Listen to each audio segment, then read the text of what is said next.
أما بعد فأعوذ بالله من الشيطان الرجيم بسم الله الرحمن الرحيم إن الصلاة كانت على المؤمنين كتابا موقوتا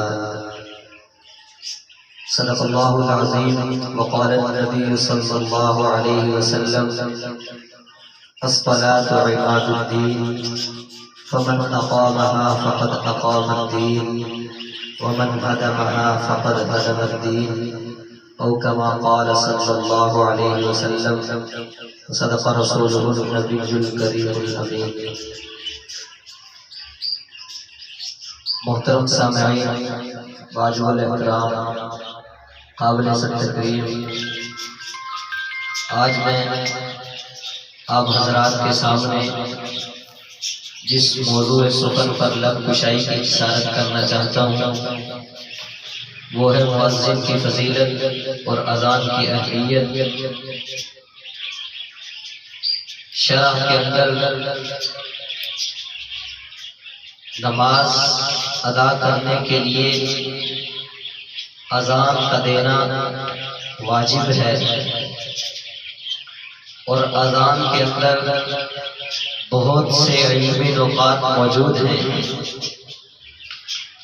ان نکات کے اندر ایک نکتہ یہ بھی موجود ہے کہ اذان کے اندر اذان شروع کرنے میں سے پہلے جب اذان شروع ہوتی ہے تو اللہ اکبر کا لفظ 4 مرتبہ آتا ہے.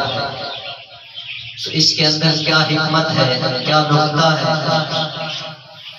علماء فرماتے ہیں کہ اللہ اکبر 4 مرتبہ آنا اس بات کی طرف دلیل ہے کہ اللہ رب العزت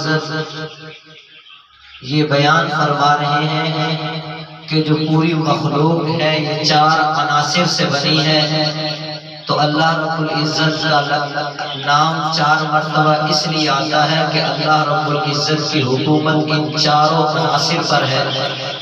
پانی، ہوا، مٹی اور آگ، ان کی ایک الگ الگ پہچان ہے.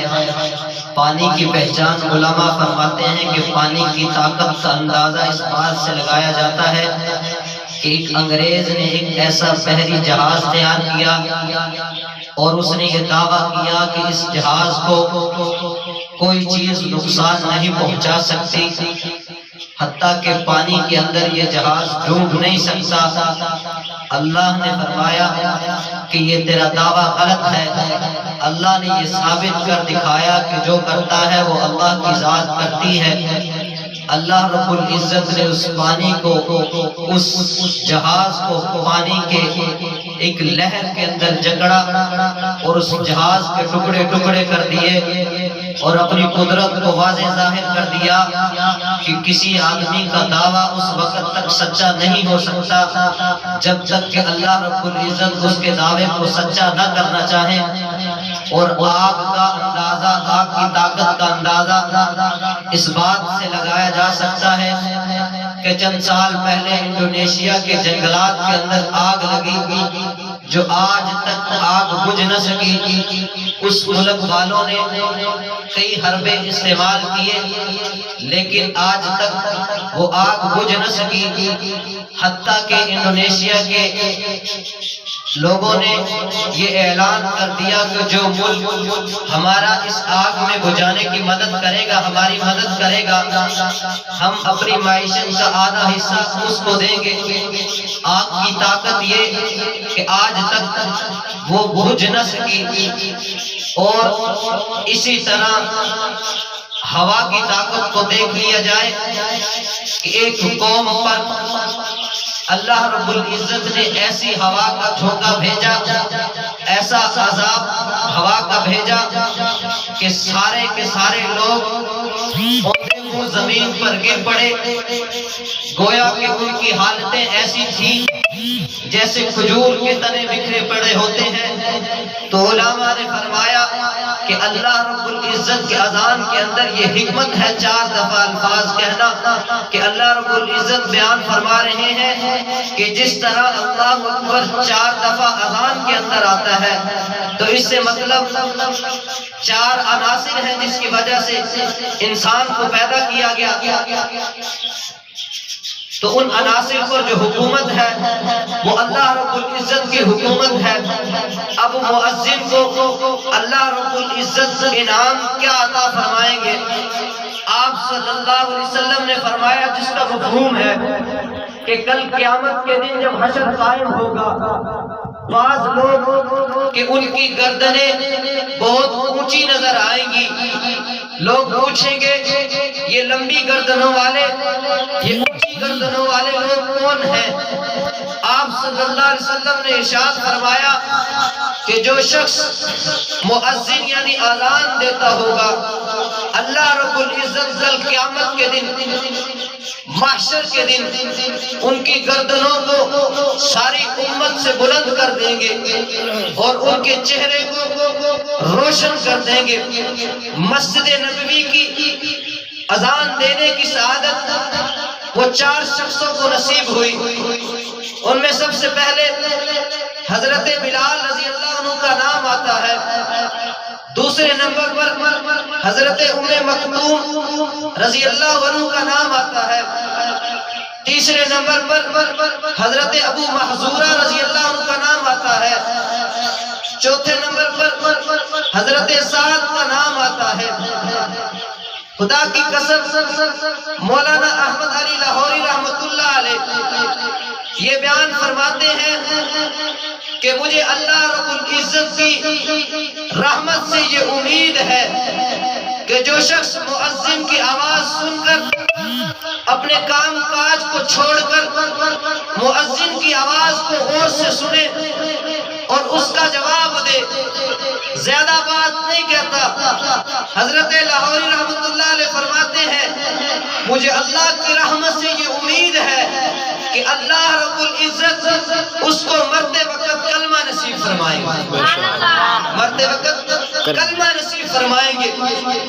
ایک زمانے کے اندر ملکہ زبیدہ ایک اللہ کی ولی گزری ہے. جب اس کی وفات ہو چکی تو ایک شخص اس کو خواب میں دیکھتے ہیں. فرمایا ملکہ زبیدہ اللہ نے آپ کے ساتھ کیا معاملہ کیا؟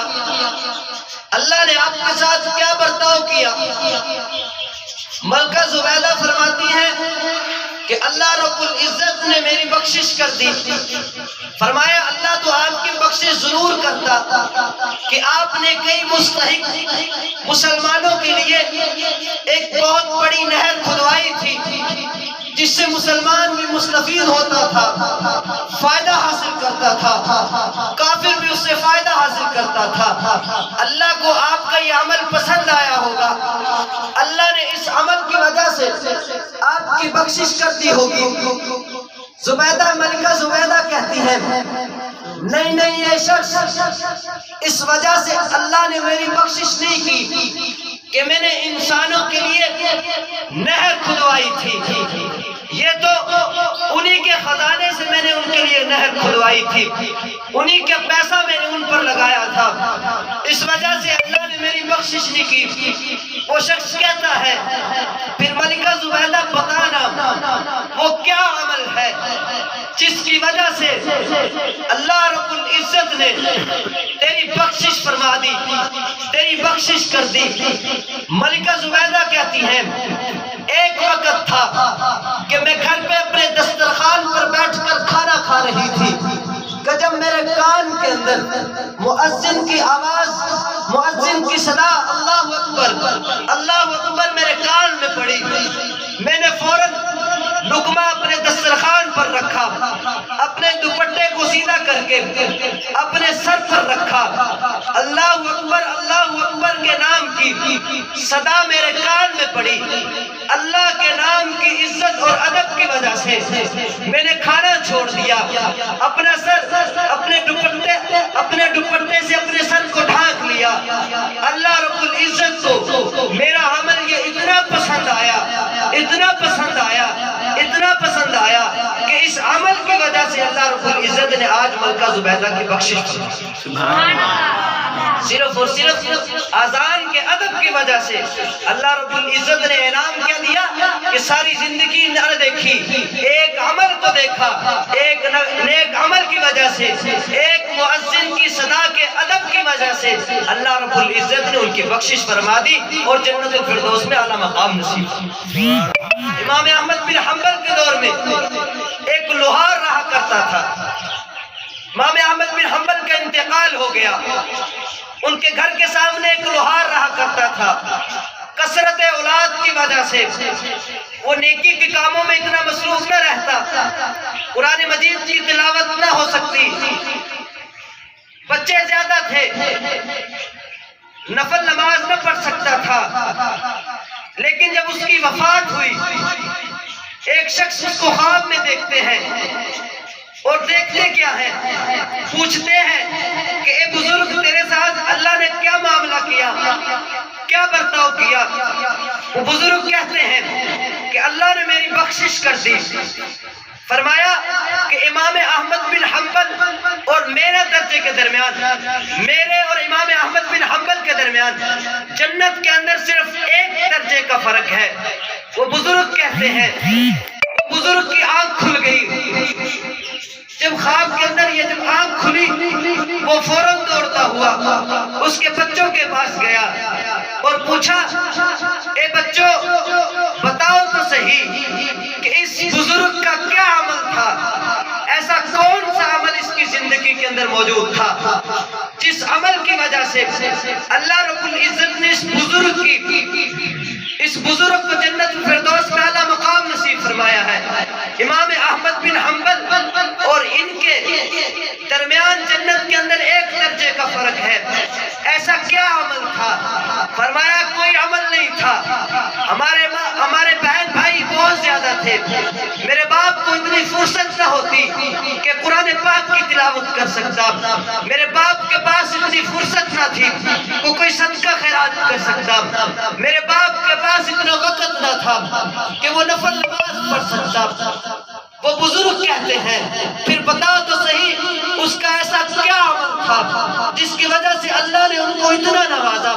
فرمایا ان کا عمل یہ تھا کہ جب وہ اپنی بھٹی کے اندر، اپنی دکان کے اندر لوہا کوٹنے کے لیے جب وہ ہتھوڑا پکڑا کرتے، ہتھوڑے سے لوہے کو کوٹا کرتے، سارا دن اسی کام میں گزر جاتا. لیکن جب مؤذن کی آواز اس کے کانوں میں پڑتی، اگر اس کے ہاتھ میں ہتھوڑا یوں اٹھایا ہوتا تو وہ فوراً زمین پر رکھ دیتے، لوہے پر نہ مارتے اور یہ فرماتے کہ خدا کی قسم آج مجھے پھر اللہ رب العزت نے اپنے گھر میں بلانے کی دعوت دی ہے. آج مؤذن پھر مجھے اللہ کی طرف بلا رہا ہے، حی علی الصلاح کہہ رہا ہے، حی علی الفلاح کہہ رہا ہے، کامیابی کی طرف آؤ. آج میں اس وقت تک کوئی کام نہیں کر سکوں گا جس وقت تک میں مسجد کے اندر جا کر نماز ادا نہ کر لوں. یہ بزرگ کا یہی عمل تھا کہ اللہ رب العزت کے منادی یعنی آواز کان، اذان کی آواز کان میں پڑتی تو فوراً اپنے کاروبار کو چھوڑ دیتے، اپنے کام کو چھوڑ دیتے اور مؤذن کی آواز سنتے، اس کا جواب دیتے، فوراً مسجد کے اندر چلے جاتے. اللہ رب العزت کو اس بزرگ کا یہ اتنا کام پسند آیا، اتنا کام پسند آیا کہ وہ احمد بن حنبل رحمہ اللہ جو وقت کے امام گزرے ہیں، وقت کے فقیہ گزرے ہیں، وقت کے قاضی گزرے ہیں، اللہ کے اتنے بڑے ولی گزرے ہیں، ان کے اور اس بزرگ کے درمیان جنت کے اندر اللہ رب العزت نے ایک درجے کا فرق رکھا. کیوں؟ صرف اور صرف مؤذن کی آواز سن کر ادب کی وجہ سے اپنے کام کو چھوڑ دینا، خاموش ہو جانا اور نماز کے لیے چلے جانا، صرف اور صرف اس وجہ سے اللہ رب العزت نے اس کی بخشش فرما دی. اور علماء فرماتے ہیں نماز کے اندر حی علی الصلاح، حی علی الفلاح یہ کیوں آتا ہے؟ فرمایا کہ قرآن پاک میں ہے قد افلح المؤمنون الذین هم فی صلاتهم خاشعون والذین هم عن اللغو معرضون. تحقیق کے کامیاب ہو گئے وہ مومن شخص، وہ مومن لوگ الذین هم فی صلاتهم خاشعون، جو اپنی نمازوں کے اندر خشوع پیدا کرنے والے ہیں. تو اس کے اندر علمی نقطہ یہ ہوا کہ جو صدا نماز کی ہے وہی صدا اذان کی ہے. اگر نماز کی وجہ سے آدمی کو کامیابی ملتی ہے تو سن رکھو پھر اذان کی وجہ سے بھی آدمی کو کامیابی ملتی ہے. حضرت عائشہ رضی اللہ تعالیٰ عنہ فرماتی ہے، جس کا مفہوم یہ ہے کہ حضور صلی اللہ علیہ وسلم ہمارے ساتھ بات چیت میں مصروف رہتے، ہمارے ساتھ باتیں کرتے، کام کرتے، لیکن جب نماز کا وقت آ جاتا حضور صلی اللہ علیہ وسلم پر ایسی حالت طاری ہو جاتی گویا کہ حضور صلی اللہ علیہ وسلم ہمیں جانتے ہی نہیں. اذان کی مؤذن کی آواز جب کان میں پڑتی فوراً کہتے کہ ہمیں بھول جاتے کہ میں کون ہوں اور کام کیا تھا. حضور صلی اللہ علیہ وسلم فوراً نماز کی طرف. اور حضرت معاذ رضی اللہ تعالیٰ عنہ سے روایت ہے، آپ صلی اللہ علیہ وسلم نے ارشاد فرمایا، جس کا مفہوم یہ ہے کہ سراسر ظلم ہے، کفر ہے، نفاق ہے اس شخص کا فعل جو اللہ کے منادی یعنی مؤذن کی آواز سنے اور مسجد کو نہ جائے. ظلم ہے، کفر ہے، نفاق ہے، آپ صلی اللہ علیہ وسلم کے ارشاد. اور حضرت عائشہ فرماتی ہے کہ اذان رضی اللہ عنہ فرماتی ہے کہ اذان دینے کے دو طریقے ہیں. ایک طریقہ یہ کہ جب مؤذن اذان کے الفاظ کہے آدمی خاموشی سے اسی الفاظ کو اس کے ساتھ دہراتا رہے، یہ تو سنت ہے، یہ سنت عمل ہے. لیکن دوسرا طریقہ یہ ہے کہ جب اذان کی آواز کانوں میں پڑے فوراً اپنا کام کاج چھوڑ کر نماز کی تیاری میں لگ جائے، مسجد کی طرف روانہ ہو جائے. اور یہ کام واجب ہے اور ضروری ہے کہ جب اذان ہو جائے اذان کی آواز سن کر فوراً مسجد کے اندر جانا چاہیے. اللہ رب العزت ہمیں بھی مؤذن بنائے، اذان دینے کی توفیق نصیب فرمائے، اور اللہ رب العزت ہمیں اذان کی قدر کرنے کی توفیق نصیب فرمائے، اذان کا ادب کرنے کی توفیق نصیب فرمائے. وآخر دعوانا الحمدللہ رب العالمین.